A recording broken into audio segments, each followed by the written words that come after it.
Hello दोस्तों, good morning all of you. कैसे हैं? उम्मीद है कि अच्छे होंगे और एग्जाम का प्रिपरेशन कर रहे होंगे। तो दोस्तों, एग्जाम धीरे धीरे आपके नज़दीक आता जा रहा है, उसका डेट भी नज़दीक आता जा रहा है।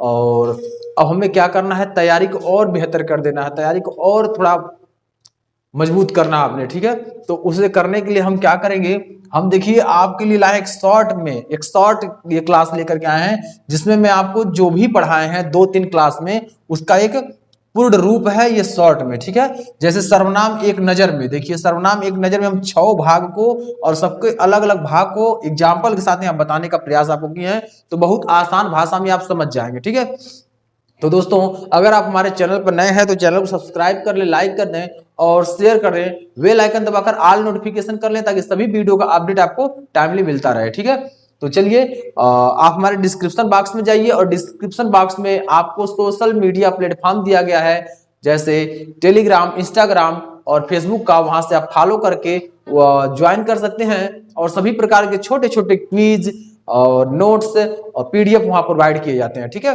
और अधिक से अधिक फटाफट शेयर कीजिए ताकि अधिक से अधिक लोग आ सकें, और वीडियो को आप लाइक कर दीजिए ताकि हम क्लास को स्टार्ट कर सकें। चलिए, तो सबसे पहले सर्वनाम एक नजर में हम लोग देखते हैं। सर्वनाम एक नजर में क्या है, इससे हम लोग देखते हैं। सबसे पहला हम लोग पढ़ेंगे पुरुषवाचक सर्वनाम। क्या पढ़ेंगे? पुरुषवाचक सर्वनाम। अब देखिए, पुरुषवाचक सर्वनाम के 3 भाग होते हैं। कितने भाग होते हैं? 3 भाग होते हैं पुरुषवाचक सर्वनाम के। पहला उत्तम पुरुष होता है, दूसरा मध्यम पुरुष होता है और तीसरा अन्य पुरुष होता है। हमने बताया था इसके पहले भी, जो पुरुषवाचक सर्वनाम होता है उसके 3 भाग होते हैं। उसके 3 भाग होते हैं।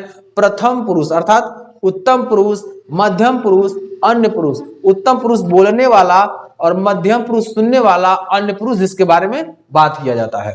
तो जो उत्तम पुरुष होता है उसमें क्या आ सकता है? मैं, हम लोग, ये आएगा। ठीक है ना, उत्तम पुरुष में क्या आएगा? मैं, हम और हम लोग आएगा। मध्यम पुरुष में क्या आएगा?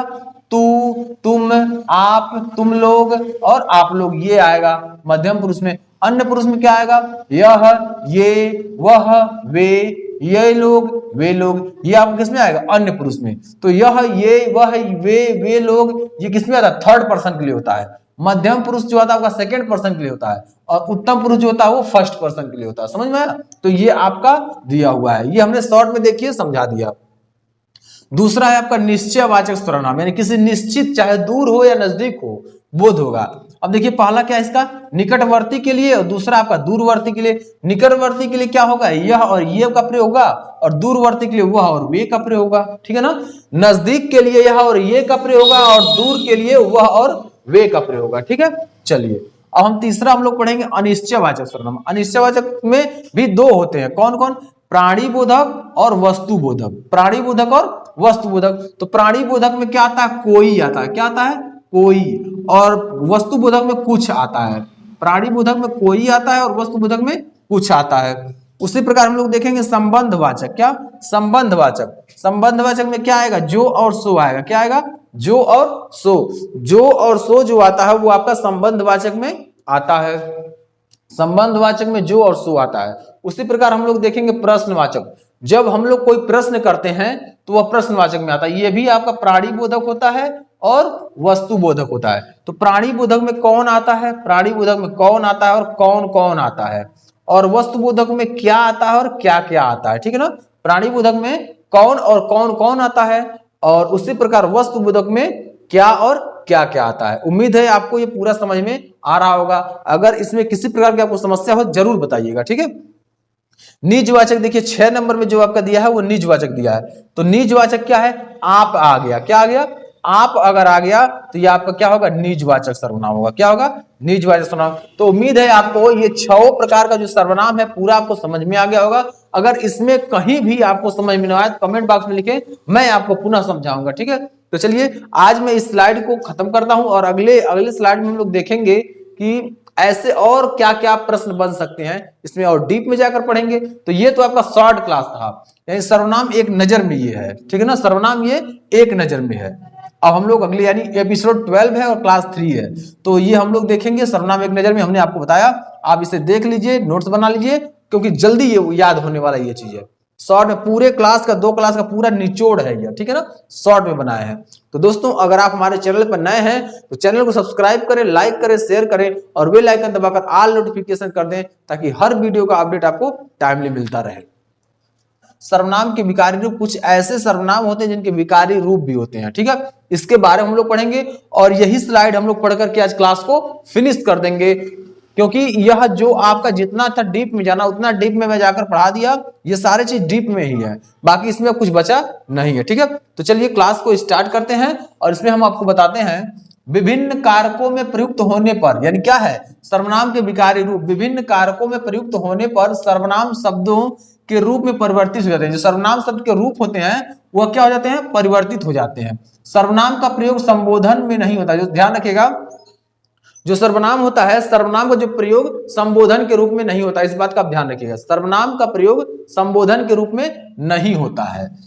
इनके विकारी यानी इसके विकारी रूप है। अब देखिए क्या क्या विकारी रूप है यहाँ दिया, जैसे मैंने, ये भी विकारी है, मुझको, मुझसे, हमने, हमको, हमसे, मेरा, हमारा, उसके बाद दिया है उसने, उसको, तुमने, तुमको, आपने, आपको, तुझे, तुम्हारा, तुमसे, इसने, इसको आदि, ये सभी क्या है, ये सर्वनाम के विकारी रूप हैं। इनका प्रयोग क्या संबोधन में नहीं होता, इस बात का ध्यान रखिएगा, इनका प्रयोग संबोधन में नहीं होता है, इस बात का ध्यान रखिएगा। तो ये क्या है, ये है सर्वनाम के विकारी रूप। तो बहुत आसान शब्दों में हमने बताया। दोस्तों आप वीडियो को लाइक नहीं कर रहे, वीडियो को लाइक कर दीजिए, इतना मेहनत करके आपके लिए नोट्स बनाते हैं, फिर बोर्ड पे लिखते हैं और फिर समझाते हैं, ठीक है, तो आप लाइक जरूर कर दीजिए। वीडियो को आप लाइक नहीं करते और शेयर तो फटाफट कर दीजिए, ये तो आपको फ्री ऑफ कास्ट है, कोई आपको जो है शेयर करने के लिए, लाइक करने के लिए, सब्सक्राइब करने के लिए कोई चार्ज नहीं देना होता है। कम से कम सपोर्ट तो कर दिया कीजिए, आप लोग सपोर्ट नहीं करते, सपोर्ट तो कीजिए, कम से कम अधिक से अधिक लोगों के पास भेजिए, शेयर कीजिए, सब्सक्राइब कराइए, सब्सक्राइब कीजिए और चैनल को जो भी वीडियो हम भेज रहे हैं वीडियो को वॉच करिए, नोट्स बनाइए और लाइक जरूर करिए, क्योंकि आपके लाइक से हम लोग का एक मोटिवेशन मिलता है, तो हम लोग आपके लिए और बेहतर करते हैं, ठीक है। तो आप इतना काम कर सकते हैं। तो हमने सर्वनाम के विकारी रूप के बारे में आपको बता दिया और बहुत ही आसान शब्दों में, ठीक है। तो दोस्तों आप डिस्क्रिप्शन बॉक्स में जाइए, सभी सोशल मीडिया प्लेटफॉर्म का लिंक दिया गया है, आप वहां से जाकर के फॉलो कर सकते हैं और वहां पर छोटे छोटे क्विज और पीडीएफ नोट्स सभी चीज प्रोवाइड वहां किए जाते हैं। और डिस्क्रिप्शन बॉक्स में ही आपको दिया गया है सभी वीडियो का प्लेलिस्ट, सभी क्लास का प्लेलिस्ट, कोर्स का प्लेलिस्ट बना दिया गया है। आप अपने इच्छा के अनुसार इनरोल कर सकते हैं, क्योंकि वहां कंप्लीट वीडियो है, कोई और कोई आवश्यकता नहीं है खोजने की इधर उधर से, सब कुछ इसी चैनल पर मिलने वाला है, ठीक है। चलिए अब हम लोग देखेंगे सर्वनाम का पद परिचय क्या है। सर्वनाम का पद परिचय हम लोग देखेंगे किसी वाक्य में प्रयुक्त सर्वनाम। देखिए किसी वाक्य में प्रयुक्त सर्वनाम का पद परिचय देने के लिए पहले सर्वनाम का भेद, फिर लिंग, वचन, कारक एवं अन्य पदों से उसका संबंध बताना पड़ता है। जो अन्य पद होते हैं उनसे क्या बताना पड़ता है, संबंध बताना पड़ता है। जैसे देखिए एक बार और क्लियर कर रहे हैं, किसी वाक्य में प्रयुक्त सर्वनाम का पद परिचय देने के लिए, यानी मान लीजिए पद परिचय मतलब ये सारा चीज है ना, तो इसी का एक एक अलग अलग जो पद परिचय देंगे वही पद परिचय कहलाता है, ठीक है। देने के लिए पहले सर्वनाम, पहले क्या सर्वनाम का भेद, पहले सर्वनाम का भेद, उसके बाद लिंग, उसके बाद वचन, फिर कारक एवं अन्य पदों से उसका संबंध बताना पड़ता है। जैसे मैं पुस्तक पढ़ता रहूं, मैं पुस्तक पढ़ता हूं। अब यहां क्या आ गया, मैं का अगर हम लोग याद करेंगे तो मैं का क्या होगा, यहां देखिए दिया है सर्वनाम, ये क्या है, मैं सर्वनाम है, पुरुषवाचक सर्वनाम है, उत्तम पुरुषवाचक सर्वनाम है। पुल्लिंग में क्या है, ये पुल्लिंग है, समझ, पुरुषलिंग है। और उसके बाद यह एक वचन में एक वचन है, कर्ता कारक है। और पढ़ना जो आ रहा है इसमें, ये पढ़ना, ये आपका क्या है, क्रिया का कर्ता है, ये क्रिया का क्या है, कर्ता है। तो समझ में आ गया कैसे हम पदभेद निकालते हैं। ये देखिए सब यानी एक ही चीज, जो मैं है वो क्या क्या है, सर्वनाम भी है, पुरुषवाचक सर्वनाम है और उत्तम पुरुष है, और लिंग में पुल्लिंग है, पुरुषलिंग है, एक वचन है, और कर्ता का कारक आपका, ये कर्ता कारक भी है, क्या है, कर्ता कारक है, और पढ़ना क्रिया का कर्ता है, जो पढ़ना है वो क्रिया का कर्ता है। तो उम्मीद है आपको पद परिचय भी समझ में आ गया होगा, पद परिचय क्या होता है। अब आगे दिया है आपका एक और उदाहरण देखते हैं। यहां दिया चाय में कुछ पड़ा है, तो अब यहां देखिए कुछ शब्द का हम लोग लेते हैं, तो कुछ आपका यहां लिख दिया गया। अब आप बताएं कमेंट में ये कौन सा सर्वनाम है, निजवाचक है या अनिश्चयवाचक है या निश्चयवाचक है, आप बताएंगे कौन सा सर्वनाम है, कमेंट बॉक्स में आप बताएंगे।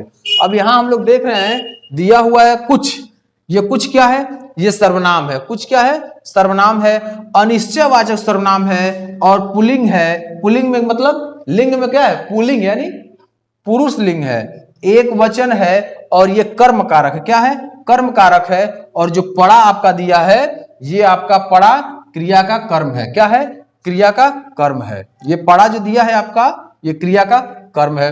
उम्मीद है कि आपको ये पूरा समझ में आ गया होगा और एक एक लाइन आपको समझ में आया होगा। कहीं भी अगर आपको समस्या हो, कोई भी कंफ्यूजन हो तो आप हमें बताएं, हम आपका सारा कंफ्यूजन दूर करेंगे। आपके लिए ही हमने क्लासेस चला रहे हैं, ठीक है ना। तो दोस्तों अगर आप हमारे चैनल पर नए हैं तो चैनल को सब्सक्राइब करें, लाइक करें, शेयर करें और बेल आइकन दबाकर ऑल नोटिफिकेशन कर लें ताकि सभी वीडियो का अपडेट आपको टाइमली मिलता रहे, ठीक है। तो उम्मीद है कि आपको ये पूरा स्लाइड समझ में आ गया होगा।